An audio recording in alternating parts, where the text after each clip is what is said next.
আসসালামু আলাইকুম সুপ্রিয় দর্শক, সবার কি অবস্থা? হাজির হয়ে গেলাম দীপ্ত টিভি নিবেদিত কুশবা নাটকের 107তম পর্বে কৃষক ভর্তি চলেছে তার অগ্রিম আপডেট নিয়ে। এই পর্বটি কেউ মিস করবেন না, কারণ এই পর্বে আপনারা দেখতে পারবেন আমজাদকে দেখা যাবে সে এবার সুইটির কাছে টাকা চেয়ে বসবে এবং যখন সুইটি সেটা দিতে পারবে না তখন তাকে দড়ি দিয়ে বেঁধে রাখবে। আর ঠিক তখনই আমজাদের ফোনে সেতুর কল চলে আসবে। তখন সুইটি তার প্রাণ বাঁচাতে চিৎকার করে বলবে, সেতু আপা আমাকে বাঁচান। আপাস থেকে সুইটি বলা কথা শুনে ফেলবে। তখন আমজাদের কাছে কার গলা শোনা গেল সেটা জানতে চাইলে আমজাদ বয়ে বয়ে বুলবাল নাম বলে ফেলবে। আর বুলবাল নাম বলায় সেতু মনে আমজাদকে নিয়ে সন্দেহ তৈরি হবে।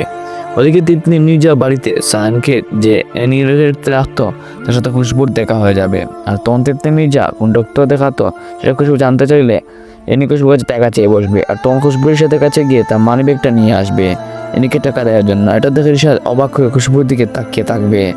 অন্যদিকে আপনারা দেখতে পারবেন ফ্লোরে কোনো এক কাজ বুঝতে না পারা খুশবুকে দেখা যাবে সে করিম স্যারের রুমে গেলে করিম স্যার খুশবুর সাথে অনেক খারাপ ব্যবহার করবে এবং খুশবুর গায়ে জুতো চুয়ে মারবে। আর ঠিক তখনই সেখানে রিশাদ চলে আসবে।